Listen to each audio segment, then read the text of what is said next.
Hello everyone. कल की class में हमने अपना फर्स्ट चैप्टर संत वाणी के कवि तुलसीदास जी का जीवन परिचय और उनके दोहे 1 to 3 कंप्लीट कर लिए थे। आज हम अपना नेक्स्ट दोहा 4th स्टार्ट करेंगे। राम कृपा तुलसी सुलभ गंग सुसंग समान, जो जल परे जो जन मिले कीजिए आप समान। सुलभ सुलभ का अर्थ होता है जो कि आसानी से प्राय हो जाए। सुसंग सुसंग का अर्थ होता है सुसंगति। प्रस्तुत दोहे में कवि तुलसीदास जी ने सुसंगति के महत्व और प्रभु भक्ति के महत्व को बताया है।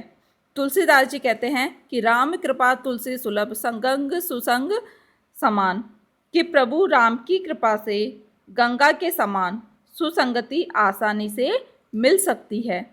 जो जल परे जो जन मिले कीजिए आप समान। गंगा में जो भी जल मिलता है गंगा उसे अपने समान पवित्र बना देती है। उसी प्रकार सुसंगति में जो भी जन आता है वह सद्गुणों से मंडित हो जाता है। अर्थात मनुष्य अच्छी संगति में रहने पर सद्गुणों से युक्त श्रेष्ठ मनुष्य बनता है और वही मनुष्य बुरी संगति में रहने पर बुरा व्यक्ति बनता है। सुसंगति को गंगा के समान पवित्र एवं सब पापों को दूर करने वाली बताकर सुसंगति करने का उपदेश इस दोहे में कवि ने दिया है। प्रस्तुत दोहे में अनुप्रास व उपमा अलंकार का प्रयोग हुआ है।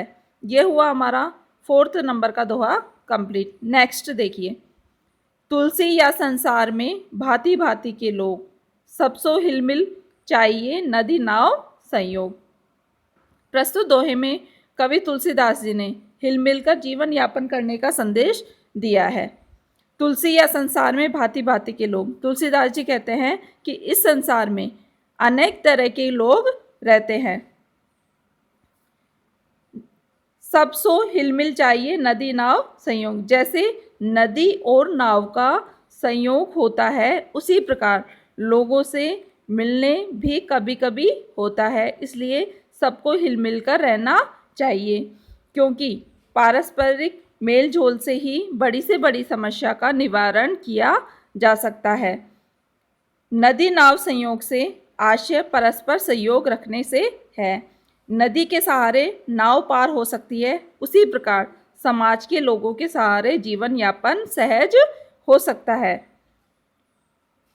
नेक्स्ट दोहा देखिए, तुलसी पावस के समय धरी को की लनमोन, अब तो दादुर बोली ही हमें पूछे ही कौन। प्रस्तुत दोहे में कवि ने बताया है कि जहाँ गुणों का महत्व नहीं होता है वहाँ मौन धारण करना ही श्रेष्ठ होता है। पावस पावस का अर्थ होता है वर्षा ऋतु, कोकिलन अर्थात कोयल, दादुर का अर्थ होता है मेंढक, धरी का अर्थ होता है धारण करना।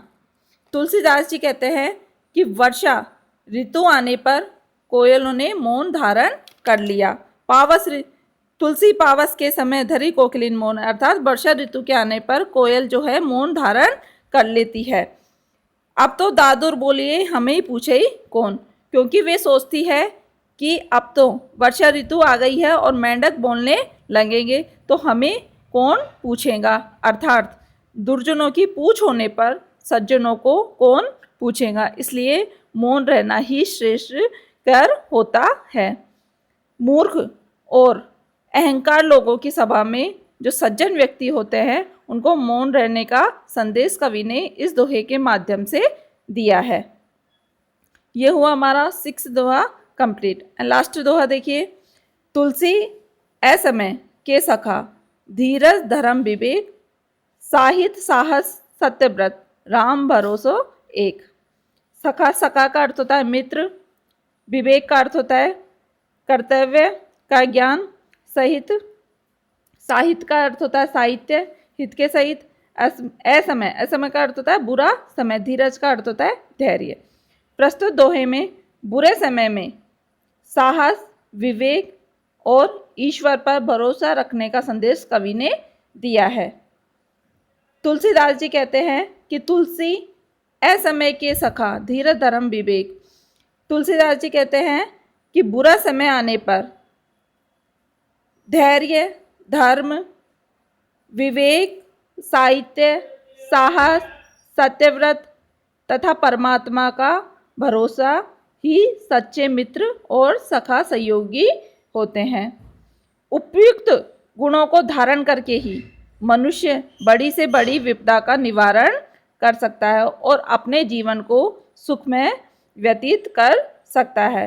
अर्थात बुरे समय आने पर कभी भी ईश्वर भक्ति से मुंह नहीं मोड़ना चाहिए और धीरज और धैर्य के साथ उसका सामना करना चाहिए।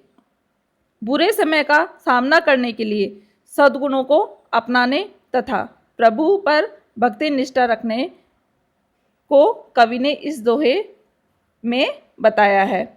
प्रस्तुत दोहे में अनुप्रास अलंकार का प्रयोग हुआ है। ये हुए हमारे कवि तुलसीदास जी के दोहे कंप्लीट।